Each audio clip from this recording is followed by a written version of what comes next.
gun to your head and tells you that you have to run 26.2 miles in under 5 hours, or else he'll kill you and your entire family. That would suck. Now imagine that you bought nice shoes and running gear, trained religiously for months, and completed your first marathon with all of your closest family and friends cheering you on at the finish line. That could potentially be one of the proudest moments of your life. Exact same 26.2 miles. Exact same person running them. Exact same pain coursing through your exact same legs. But when you chose it freely and prepared for it, it was a glorious and important milestone in your life. When it was forced upon you against your will, it was one of the most terrifying and painful experiences of your life. Often the only difference between a problem being painful or being powerful is the sense that we chose it, and that we are responsible for it. If you're miserable in your current situation, chances are it's because you feel like some part of it is outside your control.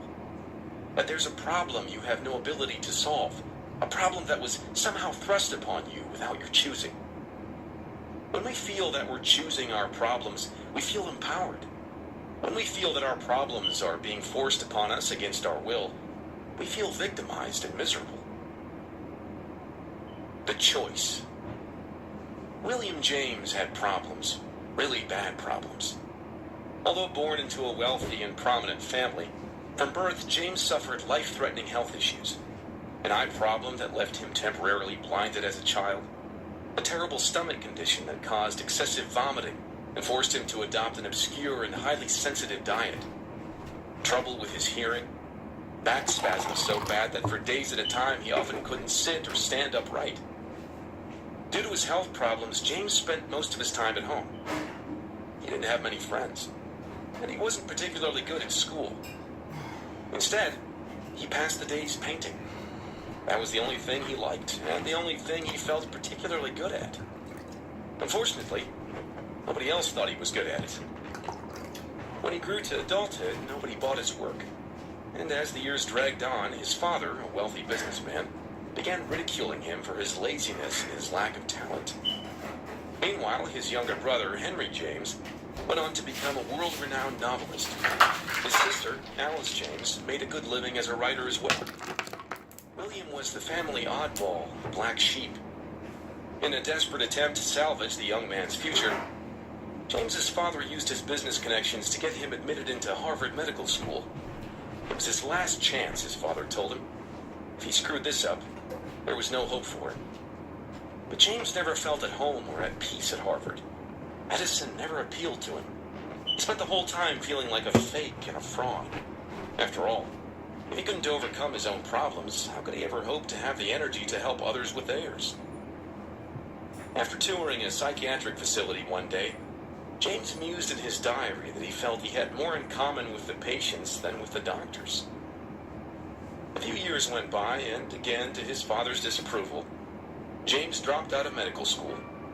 But rather than deal with the brunt of his father's wrath, he decided to get away. He signed up to join an anthropological expedition to the Amazon rainforest.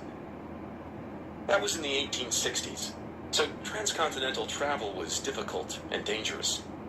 If you ever played the computer game Oregon Trail when you were a kid, it was kind of like that, with the dysentery and drowning oxen and everything. Anyway, James made it all the way to the Amazon, where the real adventure was to begin. Surprisingly, his fragile health held up that whole way. But once he finally made it, on the first day of the expedition, he promptly contracted smallpox and nearly died in the jungle. Then his back spasms returned, painful to the point of making James unable to walk. By this time, he was emaciated and starved from the smallpox, immobilized by his bad back, and left alone in the middle of South America, the rest of the expedition having gone on without him, with no clear way to get home. A journey that would take months and likely kill him anyway. But somehow he eventually made it back to New England, where he was greeted by an even more disappointed father. By this time, the young man wasn't so young anymore. Nearly 30 years old, still unemployed, a failure at everything he had attempted, with a body that routinely betrayed him and wasn't likely to ever get better. Despite all the advantages and opportunities he'd been given in life, everything had fallen apart. the only constants in his life seemed to be suffering and disappointment. James fell into a deep depression and began making plans to take his own life. But one night, while reading lectures by the philosopher Charles Peirce, James decided to conduct a little experiment. In his diary, he wrote that he would spend 1 year believing that he was 100% responsible for everything that occurred in his life, no matter what. During this period, he would do everything in his power to change his circumstances, no matter the likelihood of failure. If nothing improved in that year, then it would be apparent that he was truly powerless to the circumstances around him, and that he would take his own life. The punchline? William James went on to become the father of American psychology. His work has been translated into a bazillion languages, and he's regarded as one of the most influential intellectuals and philosophers and psychologists of his generation. He would go on to teach at Harvard and would tour much of the United States and Europe giving lectures. He would marry and have 5 children, one of whom, Henry, would become a famous biographer and win a Pulitzer Prize. James would later refer to his little experiment as his rebirth, and would credit it with everything that he later accomplished in his life. There is a simple realization from which all personal improvement and growth emerges. This is the realization that we, individually, are responsible for everything in our lives, no matter the external circumstances. We don't always control what happens to us, but we always control how we interpret what happens to us, as well as how we respond. Whether we consciously recognize it or not, we are always responsible for our experiences. It's impossible not to be. Choosing to not consciously interpret events in our lives is still an interpretation of the events of our lives. Choosing to not respond to the events in our lives is still a response to the events in our lives. Even if you get run over by a clown car and pissed on by a busload of school children, it's still your responsibility to interpret the meaning of the event and choose a response. Whether we like it or not, we are always taking an active role in what's occurring to and within us. We are always interpreting the meaning of every moment and every occurrence. We are always choosing the values by which we live and the metrics by which we measure everything that happens to us. Often the same event can be good or bad, depending on the metric we choose to use. The point is, we are always choosing, whether we recognize it or not. Always. It comes back to how, in reality, there is no such thing as not giving a single fuck. It's impossible. We must all give a fuck about something. To not give a fuck about anything is still to give a fuck about something. The real question is, what are we choosing to give a fuck about? What values are we choosing to base our actions on? What metrics are we choosing to use to measure our life?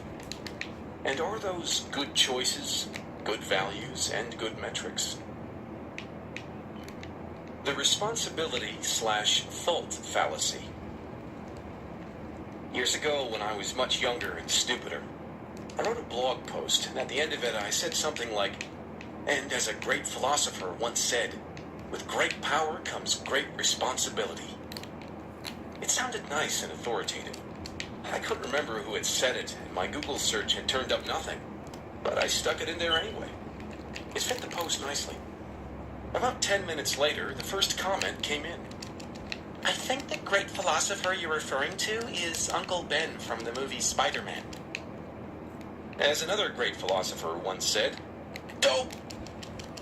With great power comes great responsibility." The last words of Uncle Ben before a thief whom Peter Parker let get away murders him on a sidewalk full of people for absolutely no explicable reason. That great philosopher. Still, we've all heard the quote. It gets repeated a lot, usually ironically and after about 7 beers. It's one of those perfect quotes that sound really intelligent, and yet it's basically just telling you what you already know, even if you've never quite thought about the matter before. With great power comes great responsibility. It is true, but there's a better version of this quote, a version that actually is profound, and all you have to do is switch the nouns around. With great responsibility comes great power. The more we choose to accept responsibility in our lives, the more power we will exercise over our lives. Accepting responsibility for our problems is thus the first step to solving them. I once knew a man who was convinced that the reason no woman would date him was because he was too short. He was educated, interesting, and good-looking. A good catch in principle. But he was absolutely convinced that women found him too short to date. And because he felt that he was too short, he didn't often go out and try to meet women. The few times he did, he would home in on the smallest behaviors from any woman he talked with that could possibly indicate he wasn't attractive enough for her, and then convince himself that she didn't like him, even if she really did. As you can imagine, his dating life sucked. What he didn't realize was that he had chosen the value that was hurting him: height. Women, he assumed, are attracted only to height. He was screwed no matter what he did. This choice of value was disempowering. It gave this man a really crappy problem: not being tall enough in a world meant, in his view, for tall people. There are far better values that he could have adopted in his dating life. I want to date only women who like me for who I am might have been a nice place to start. A metric that assesses the values of honesty and acceptance. But he did not choose these values. He likely wasn't even aware that he was choosing his value, or could do so. Even though he didn't realize it, he was responsible for his own problems. Despite that responsibility, he went on complaining. "But I don't have a choice," he would tell the bartender. "There's nothing I can do. Women are superficial and vain and will never like me." Yes, it's every single woman's fault for not liking a self-pitying, shallow guy with shitty values. Obviously. A lot of people hesitate to take responsibility for their problems because they believe that to be responsible for your problems is to also be at fault for your problems. Responsibility and fault often appear together in our culture, but they're not the same thing. If I hit you with my car, I am both at fault and likely legally responsible to compensate you in some way. Even if hitting you with my car was an accident, I am still responsible. This is the way fault works in our society. If you fuck up, you're on the hook for making it right. And it should be that way. But there are also problems we aren't at fault for, yet we are still responsible for them. For example, if you woke up one day and there was a newborn baby on your doorstep, it would not be your fault that the baby had been put there, but the baby would now be your responsibility. You would have to choose what to do. And whatever you ended up choosing, keeping it, getting rid of it, ignoring it, feeding it to a pit bull, there would be problems associated with your choice, and you would be responsible for those as well. Judges don't get to choose their cases. When a case goes to court, the judge assigned to it did not commit the crime, was not a witness to the crime, and was not affected by the crime. But he or she is still responsible for the crime. The judge must then choose the consequences. He or she must identify the metric against which the crime will be measured and make sure that the chosen metric is carried out. We are responsible for experiences that aren't our fault all the time. This is part of life. Here's one way to think about the distinction between the two concepts. Fault is past tense. Responsibility is present tense. Fault results from choices that have already been made. Responsibility results from the choices you're currently making every second of every day. You are choosing to read this. You are choosing to think about the concepts. You are choosing to accept or reject the concepts. It may be my fault that you think my ideas are lame, but you are responsible for coming to your own conclusions. It's not your fault that I chose to write this sentence, but you are still responsible for choosing to read it, or not. There's a